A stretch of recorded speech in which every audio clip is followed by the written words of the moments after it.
Hey, okay, welcome into the Music Matrix with yours truly, Chuck the Funk of the production team FSQ. It's so great to be with you here on a Monday.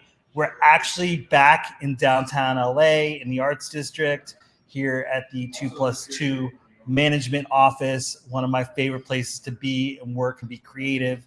And you see the art behind me is by Zed's Dead. It's really cool. So it's great to be back here. Last week, there was a huge Facebook outage. It took down Facebook and Instagram. You know this because you're probably scrolling, trying to figure out what the hell was going on. And it kind of speaks to the point of having your own website. I'm assuming a lot of you are musicians, producers, DJs, and being dependent on Facebook and Instagram, while even StreamYard, which is the technology we use to broadcast this program over to Lost Resort TV, onto Twitch, had these dependencies on the Facebook, Instagram platform. So remember, make sure you have your own web property. And we're going to talk a little bit more about that.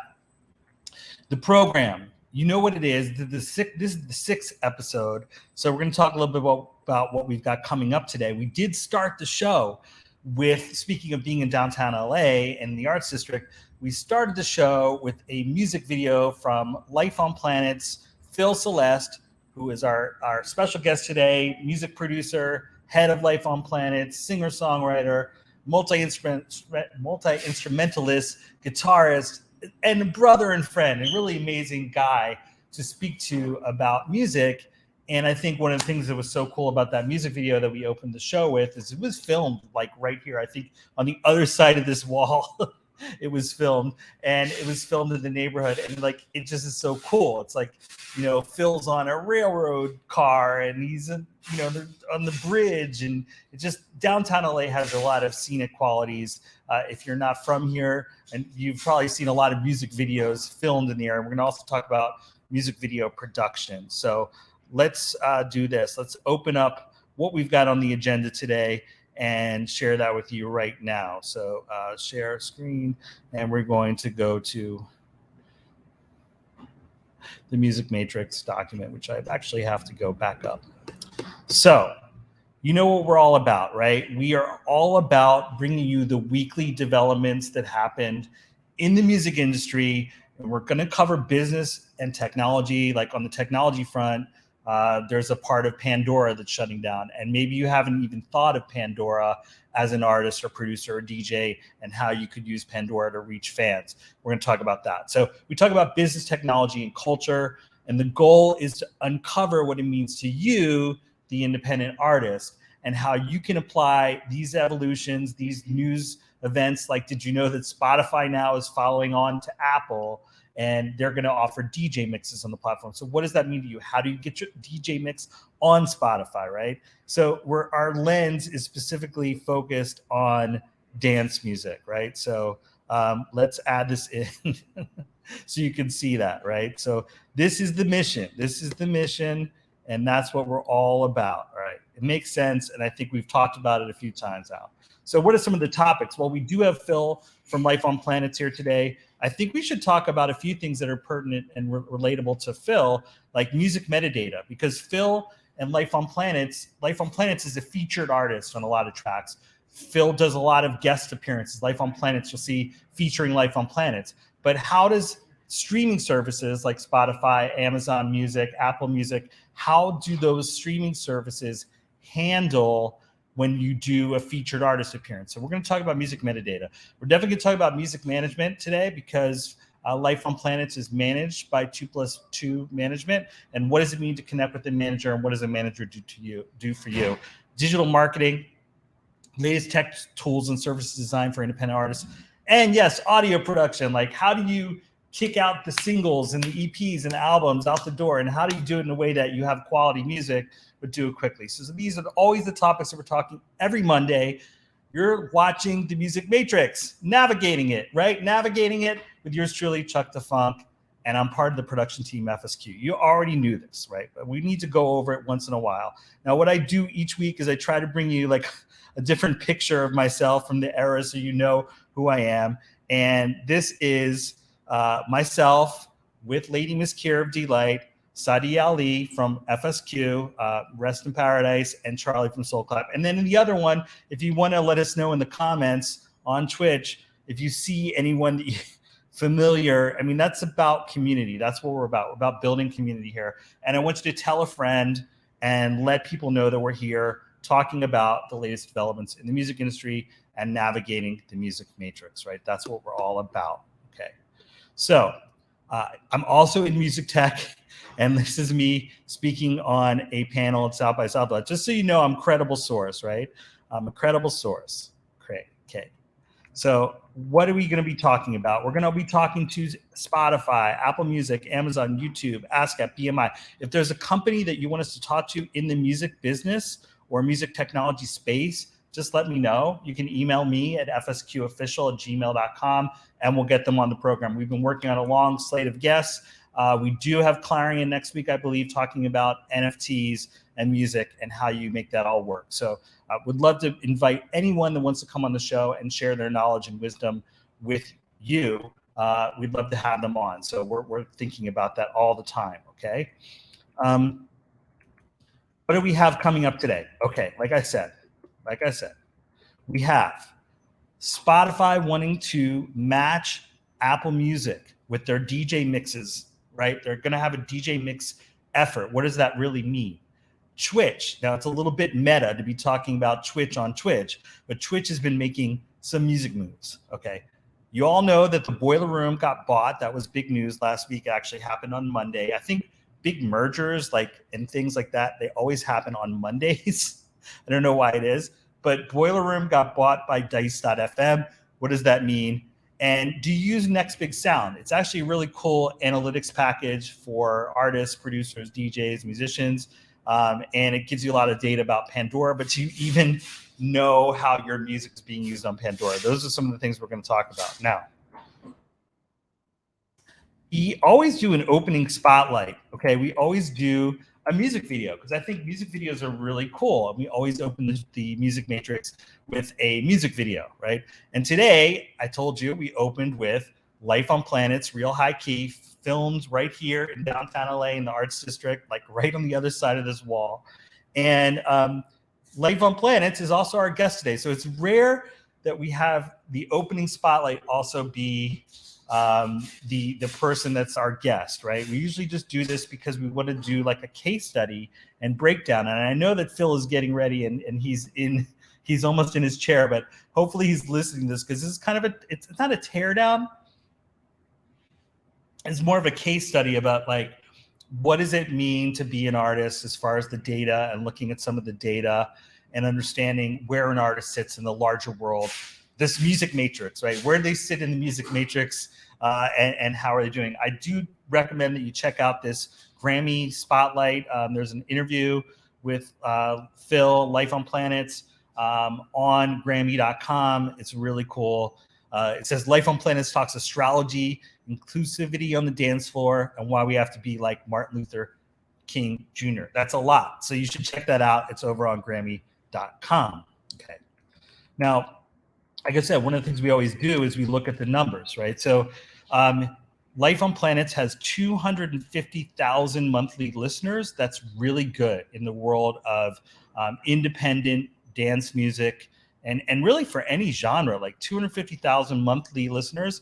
What you're looking to do is keep that consistent. And one of the ways that you do that is you consistently release music, right? So we're going to talk to Phil about how do you keep a pipeline of music going.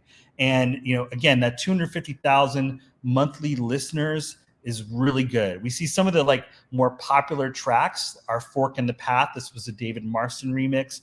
Gold Action, which I believe only came out last year. We talked earlier in this season with Moody Jones, who's the co-producer on that and the co-artist, and why that reached 1 million streams in 1 year. And one of the things we learned is we learned that playlisting really had a lot to do with getting that tune within 1 year. I think it came out in October of 2020. So within 1 year, it reached 1 million streams, right? It's pretty cool. So, you know, these are some of the popular tunes, but one of the things we really need to look at when we look at an artist like Life on Planets is something I really want to talk about more. We were supposed to have Amy Douglas on last week. Amy Douglas is a vocalist. Something in the metadata world that I really want you to think about when you're actually turning in your music to a music distributor. I want you to remember this. I am not the featured artist, okay? You're not the featured artist. You're not the remix artist, okay? Even if you're a DJ doing a remix, and we're going to talk about why this is. You are the primary artist. Let me just type it and type it in all caps so you remember this, okay? And just chat that in and just put it on the screen. I am primary artist. I am the primary artist, okay? And why is that? And we'll show you right here. Okay, we're going to show you right here, right now.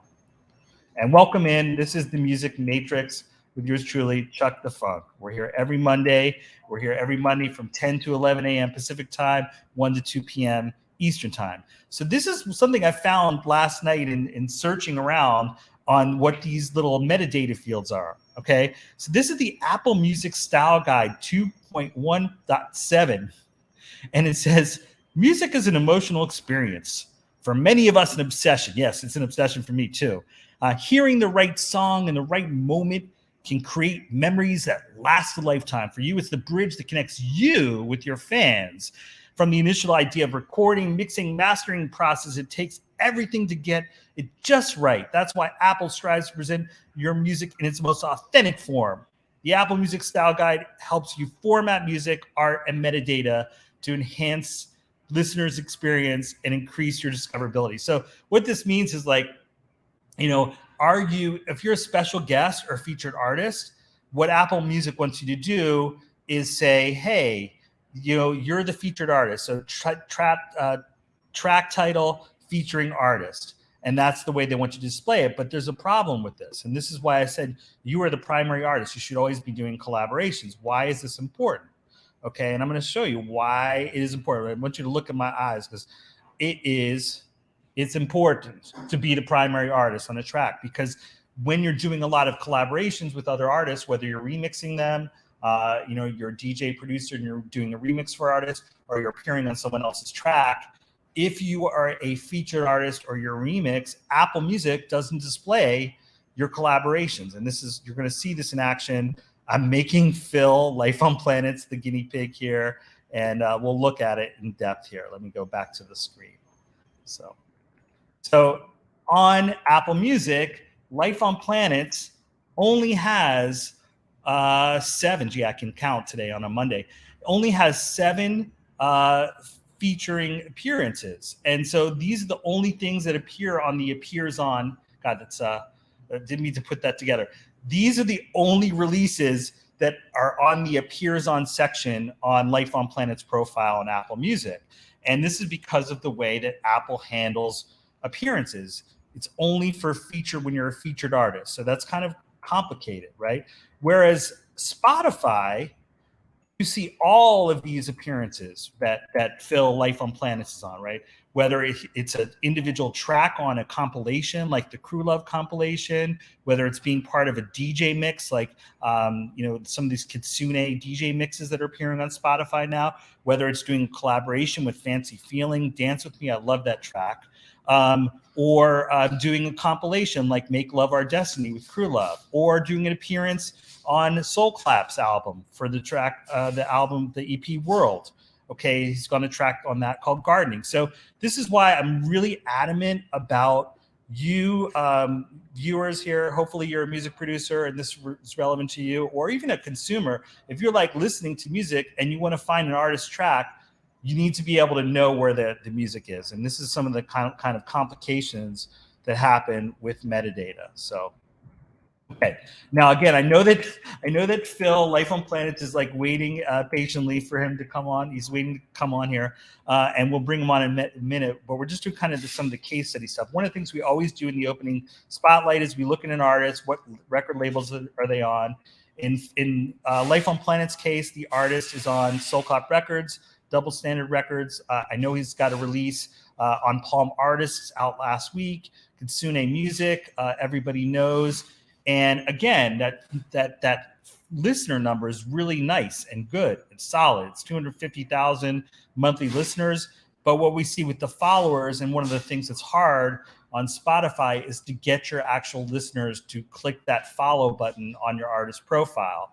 It's really hard. And I don't think Spotify has done a great job of explaining to the users of Spotify, the listeners, what this all means. So this winds up with a 20-to-1 listener to follower ratio. So for every 20 listeners of Life on Planet's music, there's only one follower. And we want to see a good listener to follower ratio is about 10-to-1, 5-to-1. We even had Best Youth from Portugal, an artist, a duo from Portugal a few weeks ago as the artist spotlight, and they had a 2-to-1 listener to follower ratio. And I don't know if that's just because they're huge in Portugal or what it is. But also here, look at the cities. I like the diversity of cities of listening. Heavy in Europe. Mexico City is always a city that comes up big time for artists that are streaming.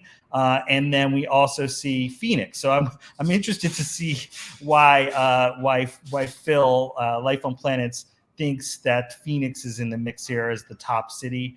I love the bio here. I'm not going to read it out loud. Well, maybe read a little part of it, but it says he loves to sleep in, no calls before 10 a.m. Phil Celeste, also known as Life on Planets, is that little devil on your shoulder, incessantly whispering, dance in the middle of this juice bar right now and sing along in this co-working space. No one cares. They're going to join in. So I love this bio, and I really think you should look at Phil's bio because it speaks to being creative and telling your story in a way that's exciting and interesting and fun. So really, artist bios shouldn't be stiff. They should be fun like this. Okay, so we'll keep going.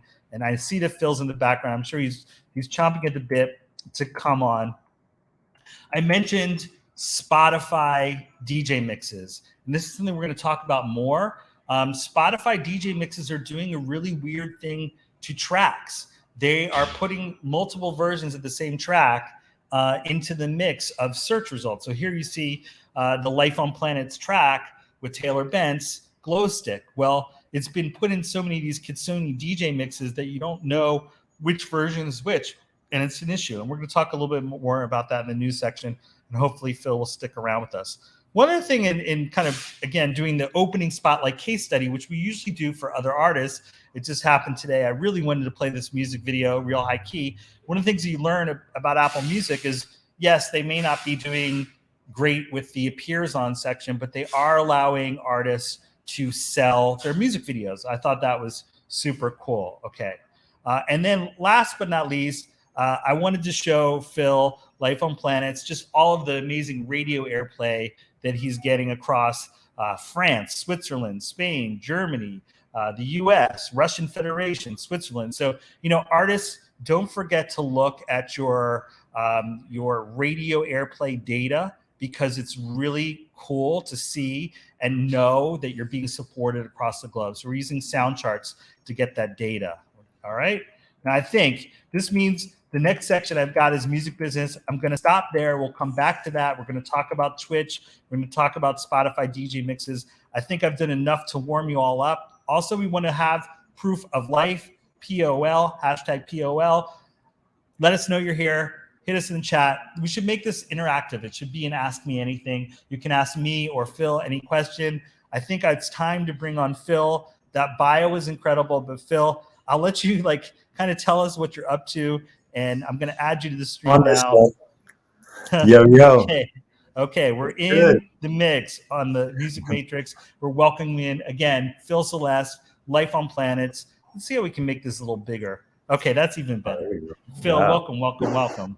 So did you like that? Did you like that kind of case study look at kind of some of your metrics and numbers there? Yes, that's very cool. I've actually never done the sound charts thing, so I made a note to check that out. That's really cool because I've gotten feedback from the label oh, they're playing you in Milwaukee, for instance, but never was able to check it around or never knew how. So sound charts is about, it's not cheap. It's about $60 a month. Okay. Yes, you can ask anything. Sean, I see Destruct Sean Smallwood in chat. say what is the Mai Tai recipe today. Listen, we got to save time for cocktails. But what I was going to say, Phil, is one of the things this whole show, the idea of the show, is to share knowledge and help build up other artists and create community. And one of the reasons why I show that sound charts is one of the things I do. It's about $60 a month, so it's not cheap. Maybe like a music manager could subscribe to, because what's cool about it is you get 10 artists. So you can have, like, right now I've got you on there, I've got FSQ, I've got Soul Clap. I'm doing a little bit of work for a famous pop artist, so I've got their metrics up. So you can do about 10 artists for an account. But the reason why I mentioned doing it is, like, then I go and tweet it, or I do an Instagram post. Hey, thank you, Radio Collier in Lausanne, Switzerland, for playing us, because I really want to give back to those stations, and then it reinforces them to play it. But it was really cool, Phil, to see you getting at least 1 or 2 spins a day in Europe. It was really cool. That's what's up.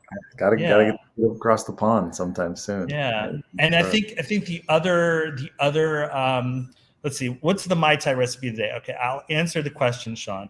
I don't think I'm going to drink Mai Tai today. I've been kind of like, I want to get real high key, like hey, it's Phil, not 5 o'clock yet, right? What was that? It's not 5 o'clock yet. Well, yeah, but I think also, like, I'm coming to Miami to see you, and Phil's based in Miami, and there's a lot of great rum there. Sven from 305 Concepts, they own Pollo Taco and now a mezcal bar. And I know he's an aficionado of spirits, so I'm gonna try to save it for later in the month. But back to what I was trying to show with beyond the radio data was that monthly listener number, and that's really solid, dude. It's like 250,000 listeners a month. But I think one of the ways that you're doing that, and what I really wanted the conversation to be today, is that you're releasing singles consistently. So tell us about what it's like, A, to write, like continually writing, and then B, how are you finding homes for all of these songs? Like, right, because there are multiple record labels involved. Sure. So, Chuck, I write a lot. I tend to kind of write. I learned this from a collaborator of mine, MJ Hall. We did a track together called Star Child for Kitsune a couple months back. But I was hanging out with him in the studio, and he's produced for artists like Nicki Minaj, Nicole Mudaber, and he would show me just some of his little demos. It would be like a complete idea, but only like a minute long. And I thought, oh, well, I'm wasting a bunch of time here, like trying to flesh out my verse, my chorus, my breakdowns, everything before it's even been kind of placed somewhere. So I tend to just like write things and just get pretty much the full idea out, whether it's like, just the first verse, the first chorus, and the first bridge, whatever. And then I'll just keep moving, and I'll be like, okay, I'll revisit it and say, maybe it needs this or that. But for the most part, I'll just leave it self-contained and then put it in the little sketchbook. So I tend to have a lot of songs that I'll just be like, kind of keep creating, keep sketching. And then when it's time to shop some stuff, I'll send them to management. I think J-Mac's in the chat right now. So I just have a huge stockpile, of things that could be good for albums, things that could be good for singles, things that could be good for EPs. And then, a lot of the output right now, that's thanks to J-Mac. I had one of these huge stockpiles kind of sitting on them, waiting to release as an album. And I was kind of just really like, I had this idea in my head, I'm going to put this on like Domino, or I'm going to put it on a label, and it's going to be this big project. But I sat down and talked to J-Mac, and we said, let's just piece this out and get it into as many hands as possible and get all this music out there so you can make room for even more. And thanks to that, we've managed to place, I think I had, like almost 20 songs sitting in the library. And I think we've managed to place pretty much all of them. And so now it's time for me to, get the next round together and figure out the next couple releases for that. But I think at the moment there's a key question in that, right? Because you said you have the stockpile. And for me as a producer, I get a little nervous because I don't ever want people to hear things until they're finished. So like, are you sending things that are like, hey, here's a demo, would you be interested in me finishing this for you? Like how, or are these completely finished songs? So real high key, I sent that out. I sent a demo and it was like maybe a minute and a half long. And I said, hey, I can finish this up if you guys like it. Palm said, yeah, we love it. Can you add, obviously, a second verse, get it up to like 3 minutes and a half. I said, all right. And then I went, I think I even did like a Twitch session. I think Sean was there. I played some of it and people, gave their suggestions, but I added, a little guitar thing, another verse, some little background. That's really naked. I mean, I guess naked would be the word. It's really opening yourself up to collaborating on Twitch. That's like very unique and interesting to me. Like it's exposing yourself. When I say naked, it's exposing yourself. Yeah, I mean, I don't expose myself without everybody wanting to opt in, of course. But well, you're getting some opt in. If you said Sean, you said you were getting some suggestions from the audience, right? Yeah. That was a joke. That was a bad joke. But, I don't have any sarcasm genes, so. I think with music, we want to touch as many people as we can. And for me, I felt like I've had some serious writers, like always reposting and always hitting me up for a new release and just wanting to like connect on a deeper level and give some of that back. And that's why I would have some Twitch sessions just to, not feel like I'm in such a vacuum all the time writing music and feel like I'm by myself in it. So yeah, cool. We had some really good sessions, I think, on Twitch and stuff, and maybe we'll crack some more open, but starting to travel around a little bit more and get a little more busy. So, but yeah, it was a lot of fun. One of the things that we do on the Music Matrix, and again, if you're just tuning in, this is our music business show, and we like to chop it up and talk about strategy. So we hope you're an artist or a producer or DJ. Let us know in the chat what your role is kind of in this music world so we can make this a little more interactive. But one of the things we always do in that opening spotlight is we talk about record labels. So like Palm Artists isn't a record label I've heard of. Can you tell us a little bit about Palm Artists? Also, I know you're working with the French label Kitsune. Tell us a little bit about each of these labels and what's interesting about them or maybe unique. Certainly. For Palm, yeah, they reached out. I feel like it was maybe over the winter. And they said, hey, we're Palm. We've done a couple of releases with cool artists. I think before this, they did a release with Predator. And before that, Girls of the Internet. I think they also did a release with Drama. And so they just have had some, heavy hitters. And so I was like, oh, wow, I'm in the pantheon of these artists that you want to, work with. That's really cool. What attracted me? Palm is based in the UK. Okay. Honestly, what attracted me the most about Palm was that they came out the gate, with numbers, with budgets for marketing, and for really, a plan to get the song heard. And that's something that's just really important to me as an artist right now. I've worked with a lot of labels, and we never talk about marketing, and had to learn over time, releasing stuff and then seeing it really not hit or just there not be any like thought into like how we're going to present this or how we're going to market it or how we're going to just get people to listen. It's kind of left me feeling like, okay, well, that's something that I'm looking for, or that's something I need to be proactive about looking for, or have conversations about it at least with a label. So Palm, they wanted to do marketing and they're also releasing vinyl.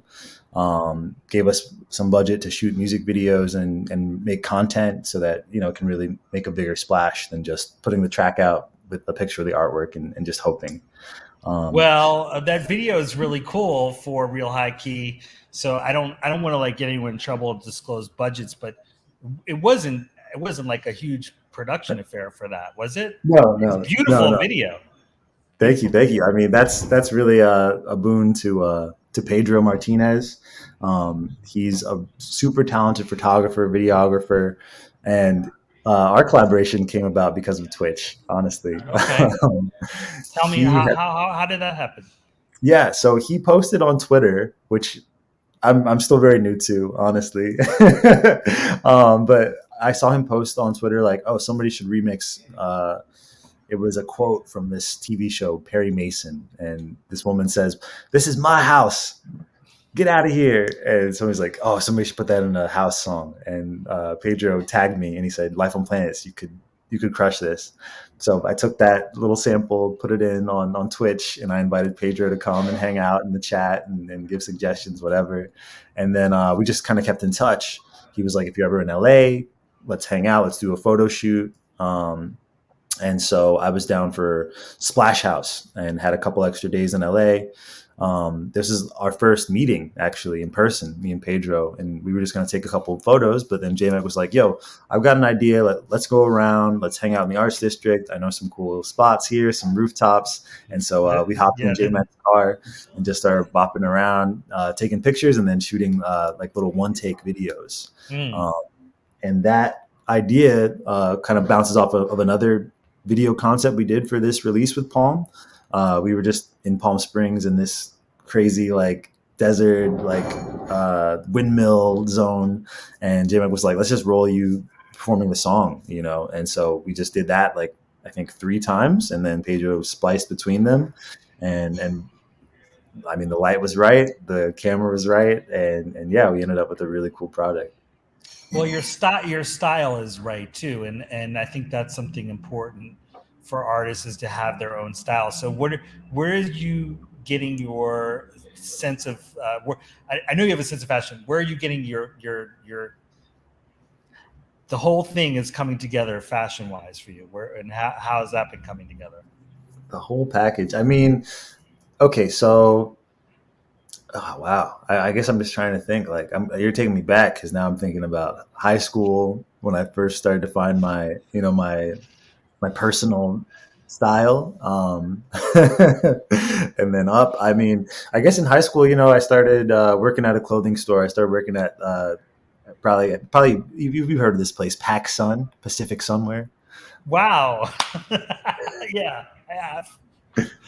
It's funny. That's more like West Coast vibes, or Yeah, mall vibes, mall vibes too. Mall vibes. Yeah. And so, Yeah. you know, I got like, I don't know, some sort of discount on these clothes, whether it was half off or 30% off. So I just able to like buy a lot of clothes, try a lot of clothes. And then I went to art school in Baltimore. Every Sunday, the thrift store would have like a huge half off sale or whatever, or there'd be some sort of deals.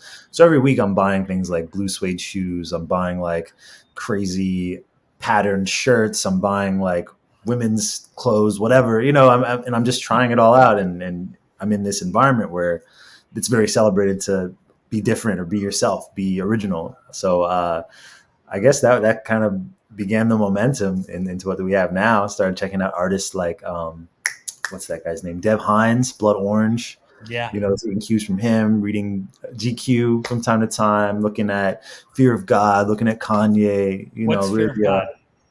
What's Fear of God. It's a brand by Jerry Lorenzo. I think he was like a football player and then got into fashion. So it has this like athletic, but also there's like some really interesting, like, I don't know, smart casual cuts and things like that.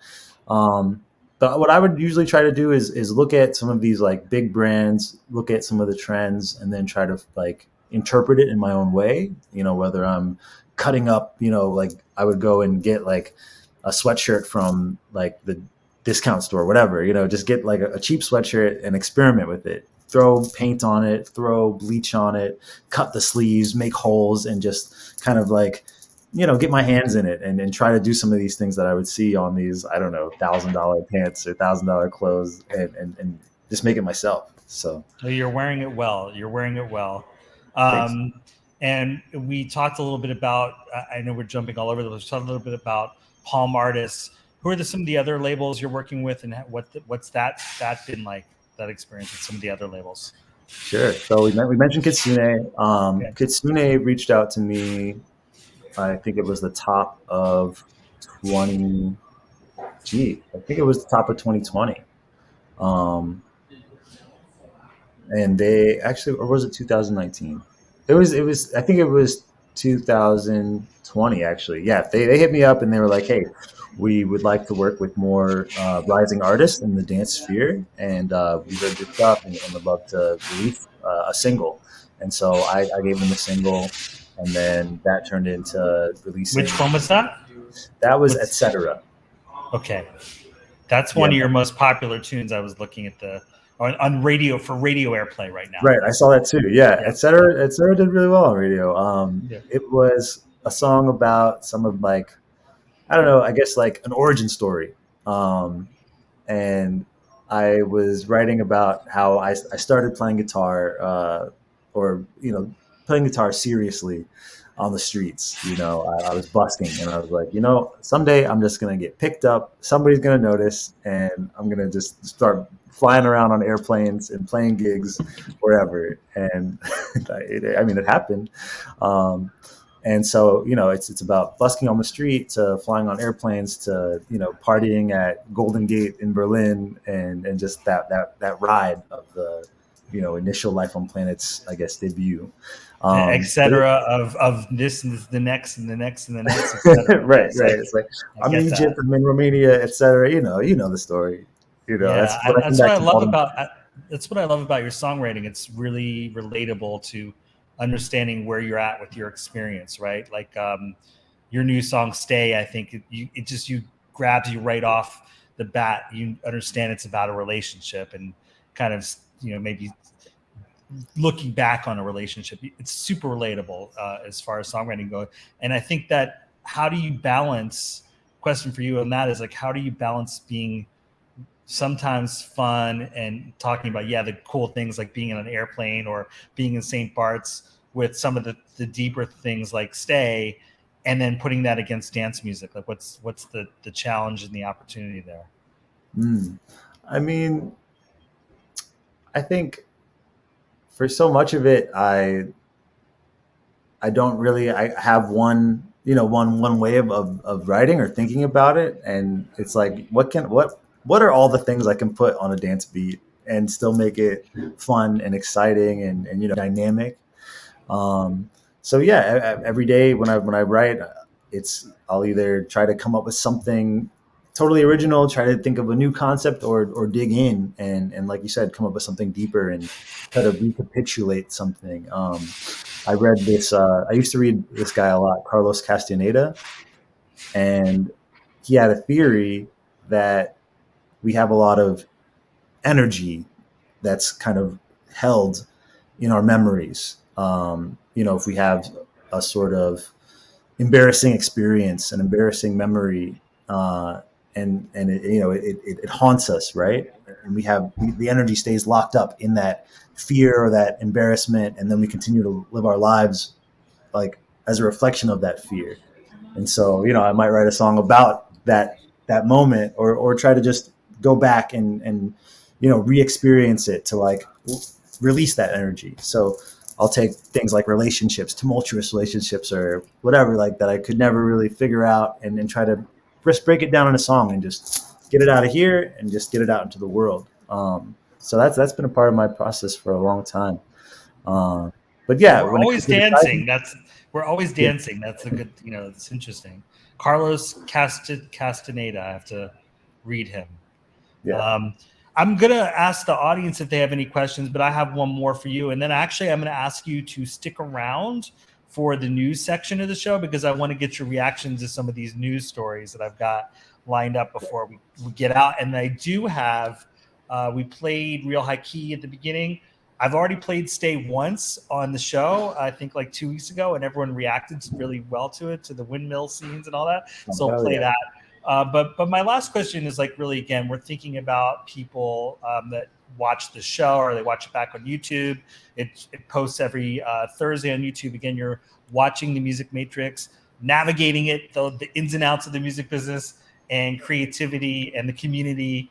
And we're here every Monday from 1 to 2 Eastern, 10 to 11 Pacific, but we also are on YouTube, so you can watch us back. Now, the question I think would help everyone out is, you do have a manager now. We love him, J Mac, 2+2 management. He's great, but you've done a lot of the kind of grinding on your own. And so, what would you say is like like give us like one piece of advice for an artist that is self-managed and really out there doing. What did you learn when you were on your own, and how to kind of to navigate it that? I'd say to really just keep in touch with the people that support you. And I didn't even really think that I was like doing anything special until a friend of mine, Greg Paulus from No Regular Play, he commented on it. He's like, Phil, like you're out here and you're talking to these promoters, you're booking your own shows, you're keeping the relationships, you have to keep developing them and keep sharing when you have new music with promoters, with other artists, with people that you want to have on your team, on your side. So that's what I would say, to really just remember, or to keep even I'm starting to really try to like focus on it now, and really make a thing of it, but like to keep a list of people you want to hit up, start an email list. I mean, you've been on me about that for years, to really keep your email list tight and like collect emails, keep in touch with these people. But yeah, I mean, that's what it all comes down to. Because if you just put things out and then never hit anybody up about it, then the people that you want to touch and the people that you want to reach, you're leaving it up to chance. And yeah, I think on the DJ side with email, the one thing I love that you do is you send us a quarterly promo, because you are releasing so much music. Right. You're not doing one at a time. You send me a folder like every quarter, like maybe in November, like, hey, this is all the new music. So I really appreciate that. We'll keep the chat rolling. I'm going to go back to the slides. We've got about like 10 minutes for news, and we'll go through that. So please stay with me, and feel free to react to any of this. Let's see what we have for lined up. Okay, so Phil, did you see that Apple Music is making a big push into DJ mixes? That they created a hub for DJ mixes. Did you catch that news? I heard this, but I haven't actually checked any of it out. Okay. So this is what well, this is for Spotify. So Spotify, we've been reporting on Apple. Now Spotify is going very slowly compared to Apple. But they say here, this is their newsroom. They say DJ Mixes provides a place for artists to create their music and grow their fan base. Okay, but what does that really mean, right? Let's look at it. So like here's DJ Mag reported on it. And I'll read that they're, it's only in the UK, Ireland, Netherlands, Japan, Indonesia, Philippines, Australia, New Zealand.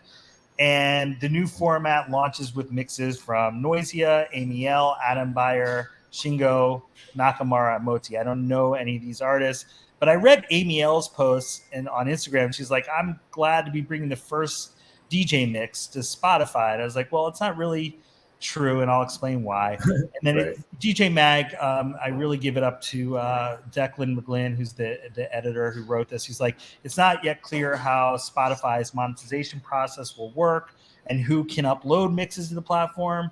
And it's only in 8 territories, so it's kind of a soft launch. But this is what it looks like. I actually had, let me put it up on full screen.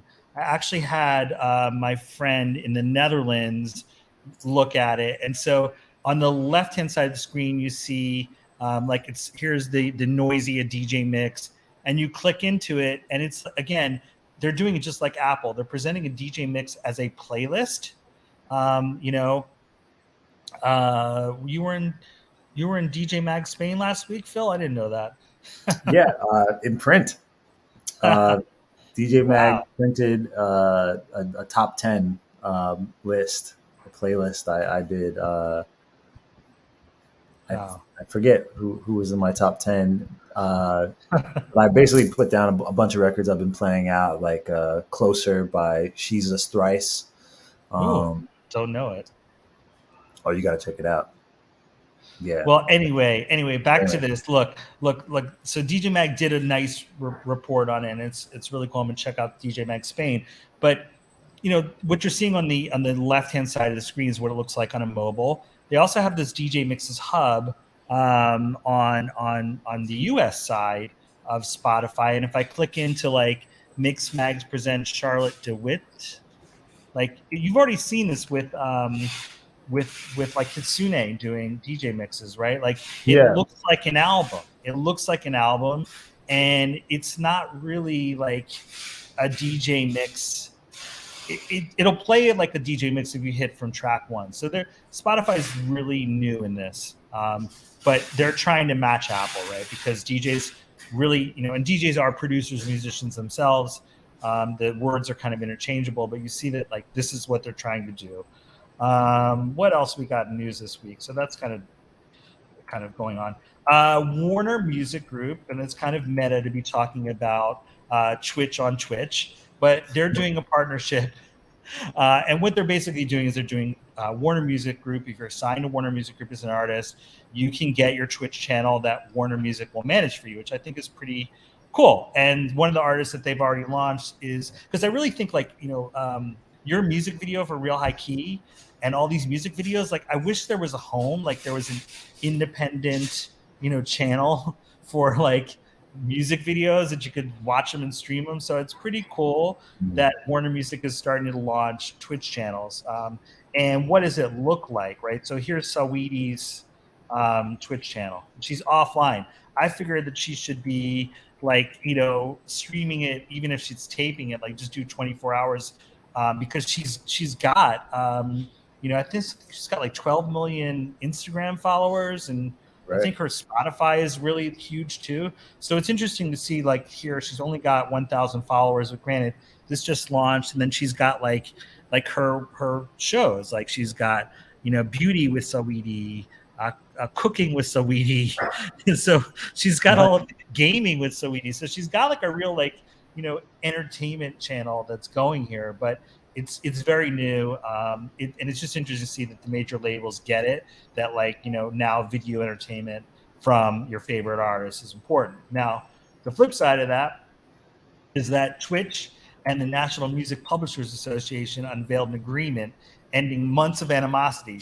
But I don't think, Phil, I don't think that, it's going to like create any more of a legality for us to even stream our own music. I mean, this was the analysis from Karen Allen, and Karen Allen, let me put this back up on the screen. Sorry, I'm just getting used to StreamYard and how this all works. Putting this back on the screen, like, I don't think it means anything. I got an email from them like, hey, FSQ official, we're excited to announce that, we've entered into an agreement with the National Music Publishers Association. They don't tell you what it means. And Karen Allen, she is the author of Twitch for Musicians, and this was her take. She said, there's no information here that helps streamers. It's only a press release that the Publisher Association and Twitch have agreed to work together.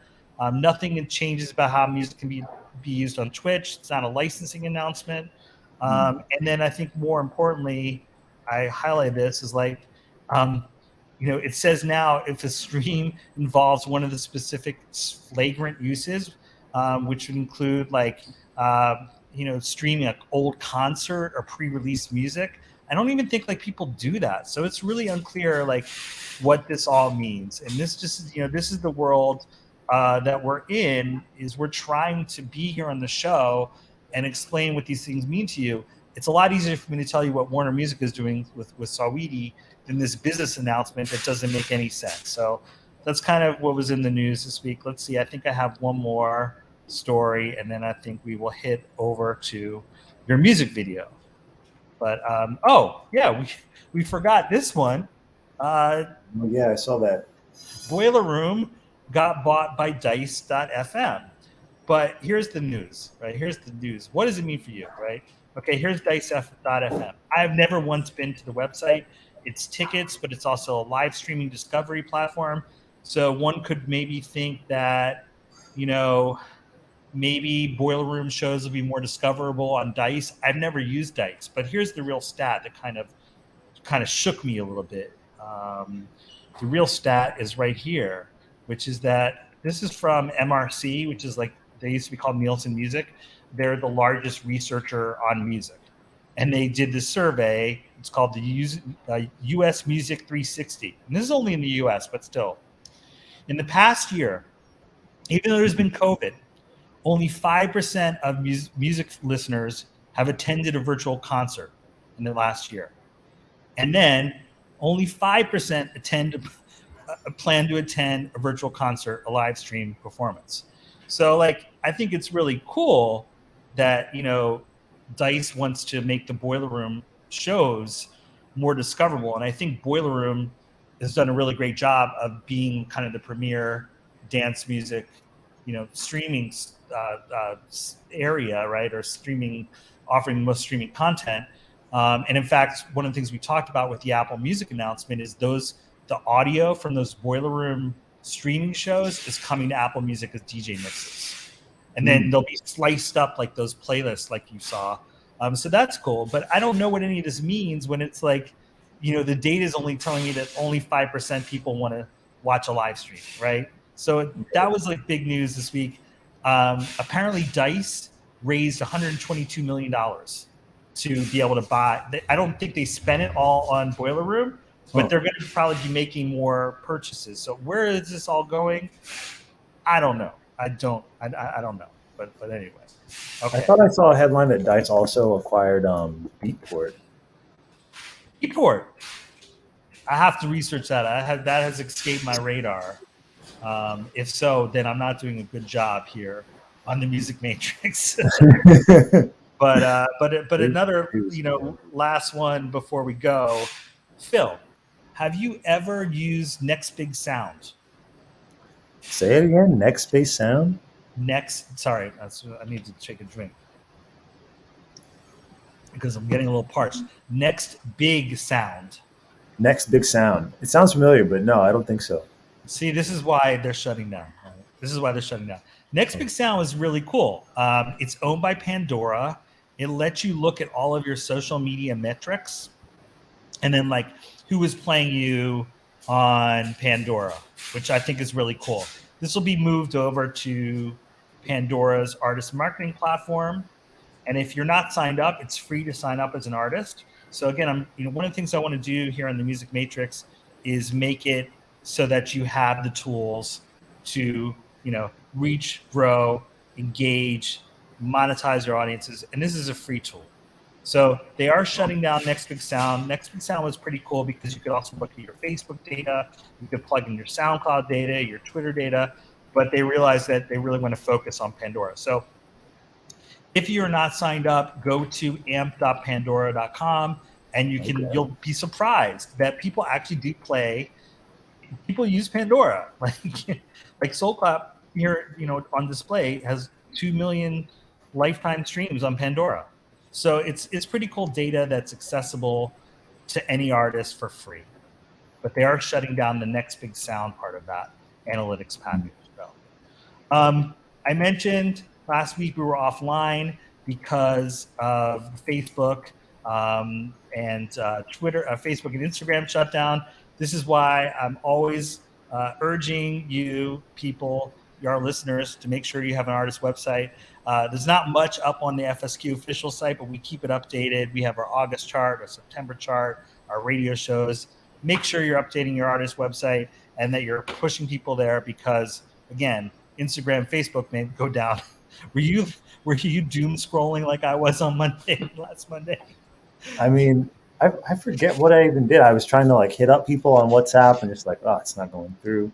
Yeah. I think I was actually on the road. I was helping my mom move, so we were driving. So I wasn't on attached to the phone. Miss much, right? But it's just a reminder, like own your own domain. This is fsqofficial.com. A little bit of self promo. Okay, we're almost at the end of the show. We can go a little long with the video, but I thought I would put this up. I always put this up every week. These are the Billboard charts. Everyone's tied, right? So it's like number 1 and then number 6. These are the top dance electronic songwriters and dance electronic producers. And I noticed that Bernie Taupin and Elton John are in the dance electronic songwriters. So I want to know who sampled Elton John recently. I have to triangulate that to the song charts. And then top dance electronic producers this week. At number 1 is Skrillex. Taney, I've never heard of. I like that DJ Snake's in here because there's a new DJ Snake tune called Pondicherry that I like. But do you know any of these producers or songwriters, Phil? I can't say I do. I mean, besides Elton John. Right. It's hilarious. Oh my god. Oh my goodness. Phil, I guess I'll leave it with this. Next week, I believe we're going to have Clarion on, the producer, Nice. who's done a Udemy course on NFTs for musicians. So has anyone approached you about doing NFTs for your music yet? I have one NFT that's out now. Oh yeah. I partnered up with it's a family run art collective called Booty. Okay. That's the last name. I think it's actually Budari, but it's Booty Art, and they have like a team. The father, he makes these cool hexagon pieces, and it's like all these little hexagons put together to make a larger piece of art. And so his son is a graphic designer and started to do some 3D animation stuff. And so he took these pieces of art and put them in these spacescapes on like distant planets. And so obviously me being life on planets, it it lines up. And so I actually lent them some music from some unreleased tracks. And they serve as the musical backdrop for these art pieces suspended in space. That's so cool. I mean, will you send that to me so I can feature it next week? And then I guess the question for you is, and I don't like to disclose numbers or anything, but is it generated any revenue for you as like an additional revenue stream? I don't think so yet. This is kind of like the. I know it's art. I know it's art, and it's cool. But I'm just right. One of the reasons why we're going to talk about NFTs on the show is I'm really trying to figure out new revenue streams that can help make up, for things during the time of COVID and streaming. So that's why I asked the question. No, certainly. Yeah. One of the guys who runs Foundation had tapped them to make an NFT, and so he was like, "Oh, I think this guy's gonna put the bid on it," but I don't think he's placed the bid yet. And that's where it comes back to, like, when we talked before about like connecting with people and staying in touch with people. Like, but in my network, I don't know anybody who's buying NFTs. I don't know anybody who has one Ethereum lying around to like to buy some stuff. So I need to open it up and find some of these collectors. There's a producer that's done a remix for FSQ. He's done something for David Marston. I really love this guy. He's with Selection. His name is Abjo, and he's been tweeting ABJO. He's an amazing producer, and he keeps tweeting this week like, if you're not doing NFTs for your music, like, get at me. Here's why. So I hope to have him on the show too. But it's like, it makes me think like I'm missing out on something that it could help, both expose FSQ music and help generate some revenue, which would help fund the production of the next album, because I have these big superstars. I want to make sure they get paid. So it's interesting, and it's cool to hear that you're doing something. We'll take a look at that.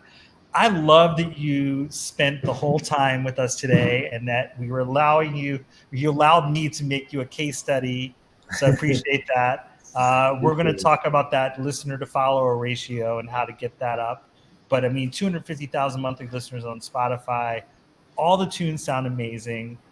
I think you're doing great. And we're going to leave it with Stay. And I've been, by the way, I apologize to the viewers. I don't know these little different display windows and how to get like Phil and I to pop up with the video. So we'll see what we can do, because I do want to dance our way out of this. So we'll add it to the stream. This is Life on Planet's Stay. And I think this is out on Palm Artist too, right? Palm Artist, yeah.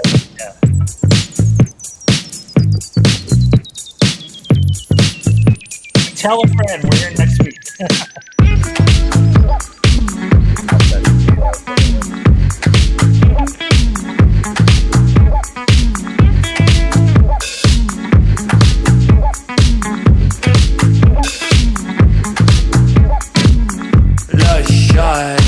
What you doing, girl?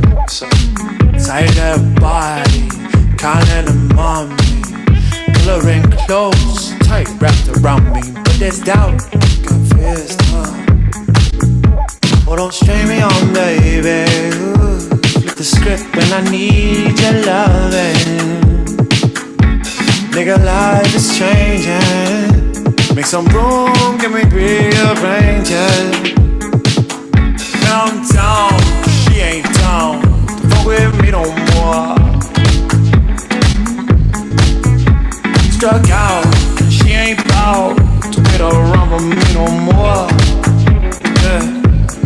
I'm a rolling stone, and she ain't no snack for the road. I give it all back just to have her, and things could stay like they were, but they never do.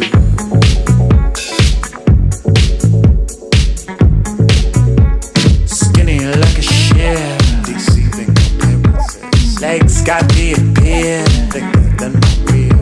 Running second and third, trying to make a steer, but I'm out.